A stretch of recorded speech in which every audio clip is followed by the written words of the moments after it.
Risk-free money. That's what we're going to be talking about in this video. So arbitrage means risk-free money, and you can make risk-free money sports betting. I'm not saying it's the easiest way to profit as a sports bettor, but this strategy, arbitrage betting, is actually how I made my first $40,000 sports betting, $40,000 profit. And we're going to talk about exactly how to do it, the pros, the cons. There's no BS in this video. Any questions you have, you can comment them, you can email me, whatever. But first we can go through an example to kind of set the stage, right? So arbitrage applies to really any market. So you can imagine if you're a baseball card dealer, right? Let's say you go to one store and they're willing to sell you this Barry Bonds card for $100. Then maybe you drive an hour away, you go to your parents' house, and there's another baseball card shop, and the dealer's like, man, I was really looking to buy this card. I'm looking to buy it for $120. Well, what you could do is you could go back to that first dealer and say, hey, I'll buy that card from you for $100. And then you could go to the second dealer, sell it for $120, and make a risk-free profit of $20, right? You'd buy the card from dealer A, you'd sell it to dealer B, and due to the discrepancies in where they're valuing this baseball card, you could make a risk-free profit of $20. Right? So it's not like you're buying this card from dealer A because you love Barry Bonds or you think this card is going to skyrocket in value. You're just buying it from dealer A so you can sell it to dealer B and make your risk-free profit. So that's essentially what arbitrage betting is. So if you think about it, I'll actually just head over to the OddsJam arbitrage page, is in the sports betting market, there's hundreds of sports books and they're all setting lines. They all want to be unique. So they all set lines independently. So for example, for the Pelicans-Raptors game tomorrow, you essentially have hundreds of sports books all trying to determine what should the price be on the Pelicans, what should the price be on the Raptors. And sometimes these markets, these sports books get so out of sync with each other that you can bet on the Pelicans on one book, the Raptors on another book, which is exactly the case right here, and make a risk-free profit. So I'm not saying this is common. I mean, you can see on the OddsJam arbitrage tool right now, there's only about, especially above 1% arbitrage bets, there's only 6 or so. And again, this is across a wide range of sports books. So you can see here the arbitrage opportunity is between Bet365 and Ladbrokes or a couple other Australian sports books. So this arbitrage bet, it's not even available unless you have Bet365 as well as one of these 3 sports books. So we can go back to this little PowerPoint, and again, the reason arbitrage is possible is there's hundreds of different sports books setting lines on the exact same game, right? Just in the same way you can have the exact same baseball card and people can value it differently.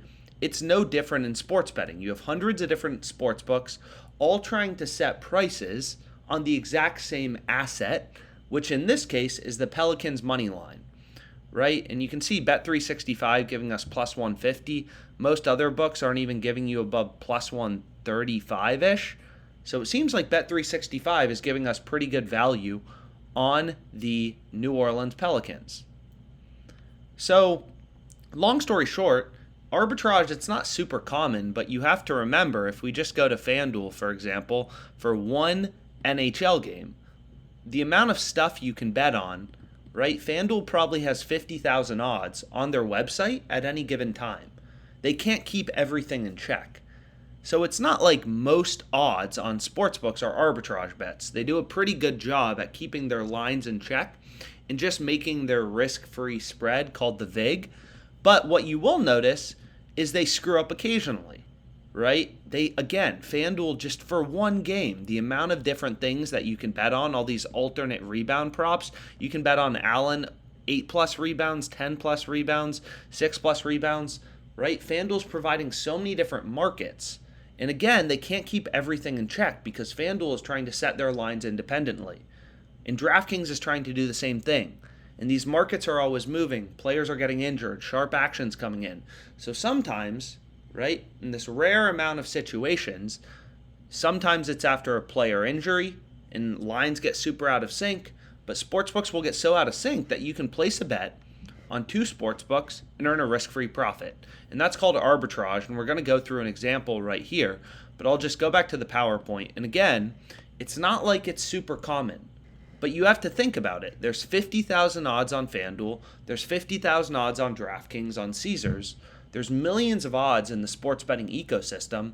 Even if only 0.01%, 0.1% are arbitrage opportunities, there's still opportunity for sharp sports bettors like us to essentially take advantage of these market inefficiencies and make a risk-free profit. And it's the same thing with baseball cards, right?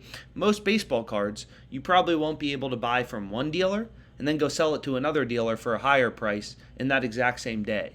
But there's probably, some very small percentage of cards at each baseball shop that are either super underpriced or super overpriced, right? And the dealer would pay a lot of money for them.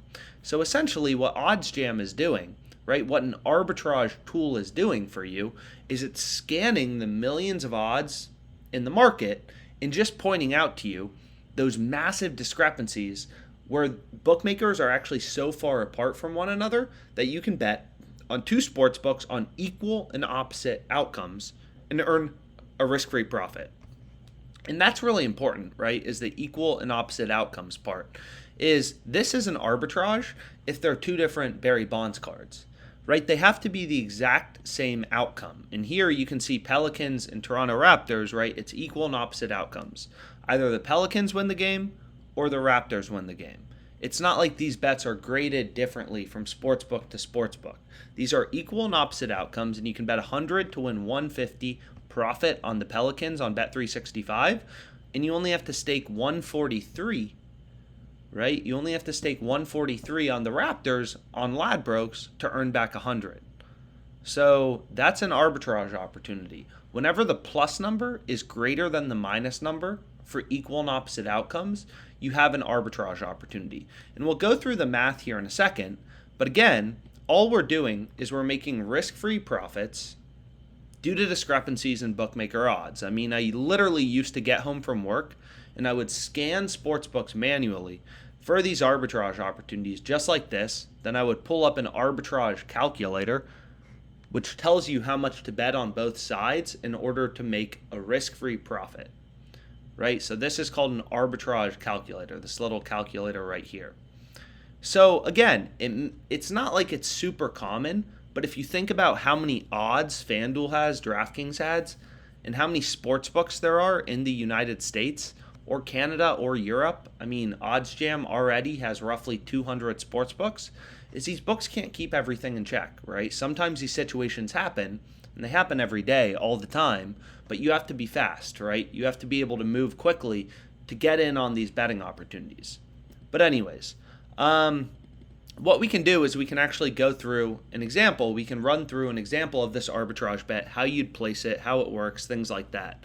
Now, the first thing you need to realize, right, about arbitrage betting is you need multiple sports books to be able to do this and make risk-free money, right? If you just have Bet365, well, you don't have Ladbrokes or Neds or Bookmaker, so you're not going to be able to place your bet on the Raptors, so you're not going to be able to hedge.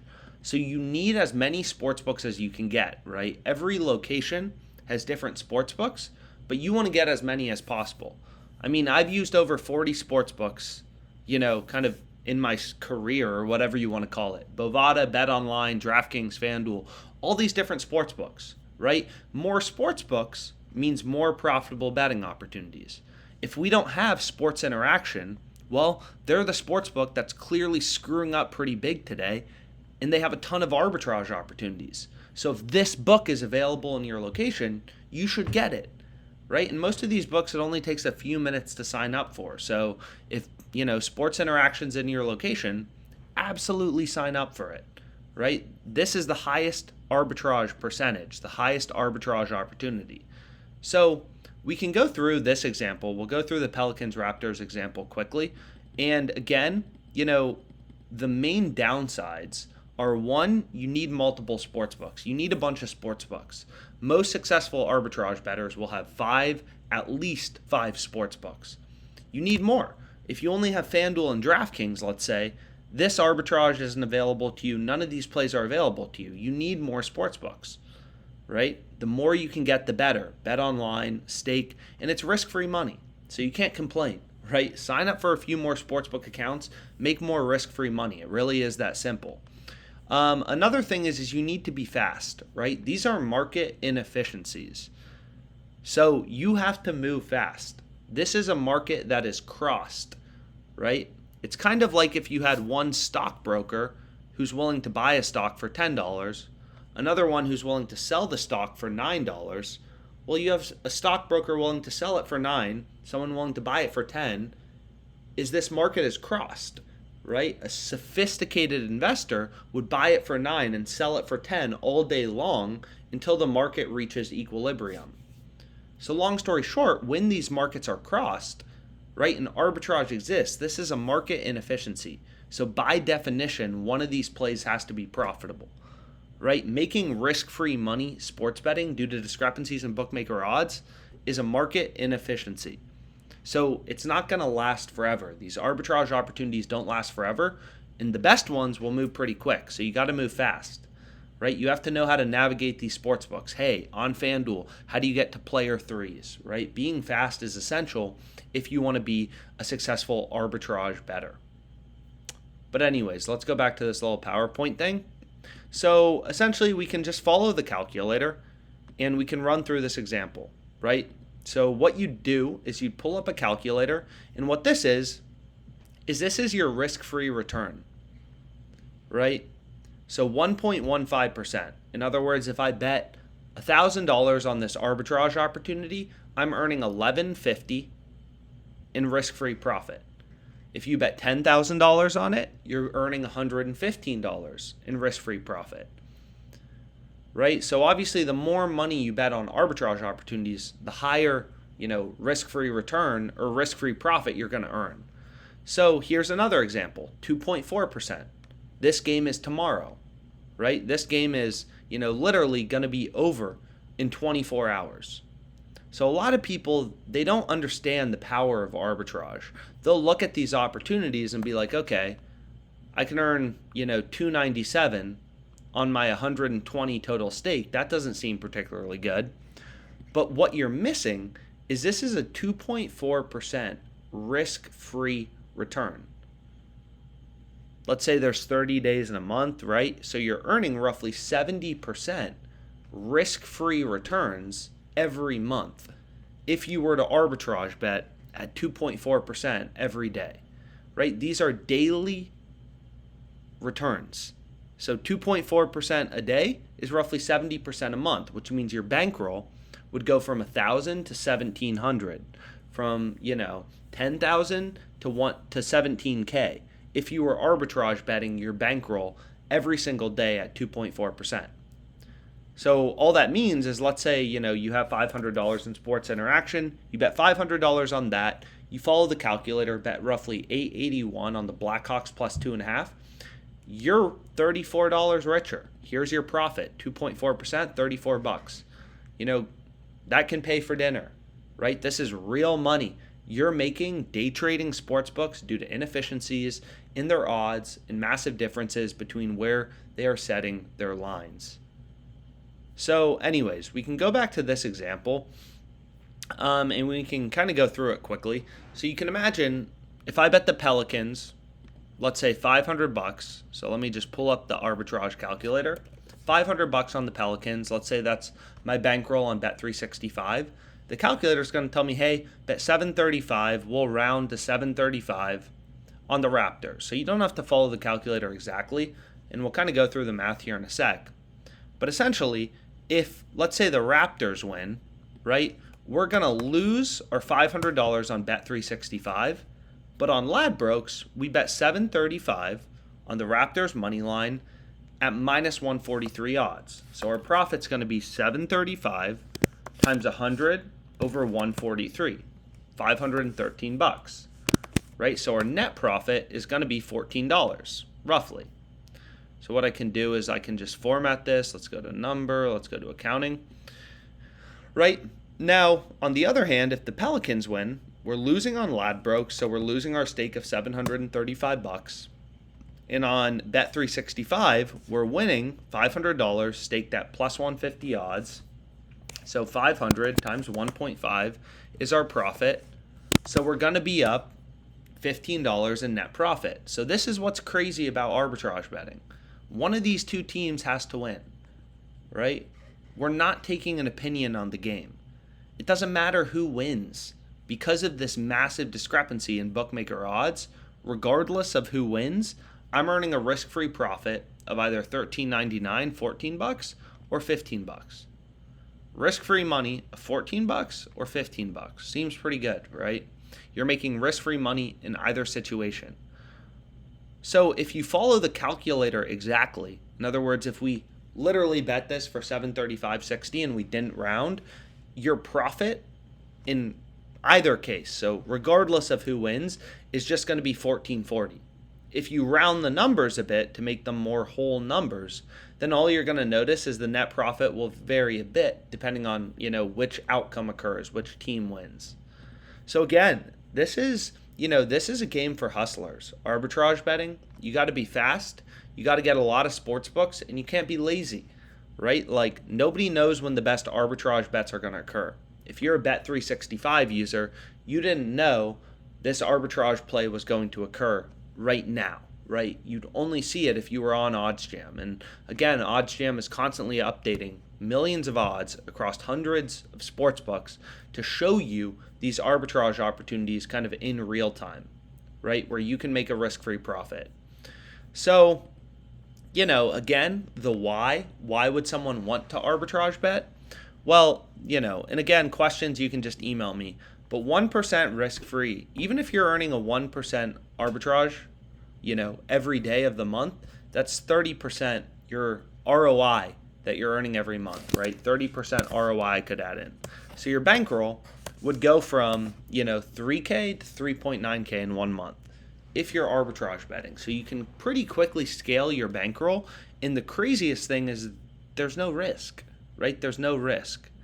So you can refresh the arbitrage tool, see what plays are available. You can filter in sportsbooks, out sportsbooks. Again, depending on where you're located, you may have different, bookmakers available to you. Canada has different sportsbooks available than the US does. So what I recommend doing is obviously getting as many as you can. And another thing is, again, one reason arbitrage is important, even if you're not interested in arbitrage betting, is by definition, one of these plays has to be profitable, right? The Pelicans plus 150 or the Raptors minus 143. You can essentially sell the Pelicans for minus 143 odds and bet on the Raptors, or you can bet on the Pelicans, so you can buy the Pelicans at plus 150. So sportsbooks, they like to make things confusing with odds, as opposed to calling it prices. But this essentially means, you can buy the Pelicans for plus 150, or you can sell them, bet on the Raptors for minus 143. So because this market is crossed, we know either this play on Bet365, the Pelicans plus 150 money line, or the Raptors minus 143 is mathematically profitable. One of these bets has to be profitable by definition. So one of these bets, in other words, has to be positive EV. Positive EV betting is the most profitable type of sports betting, and we talk about it a lot, on OddsJam and stuff like that. But arbitrage, whenever arbitrage exists, either this bet or this bet has to be profitable, right? You can't have markets that are crossed where you can make risk-free money and have neither play be profitable. One of the plays has to be profitable. So long story short, this is an arbitrage example. Hopefully this was helpful. Here's a spreadsheet kind of breaking down the math. I'll include it in the description of the YouTube video, and let's make some money.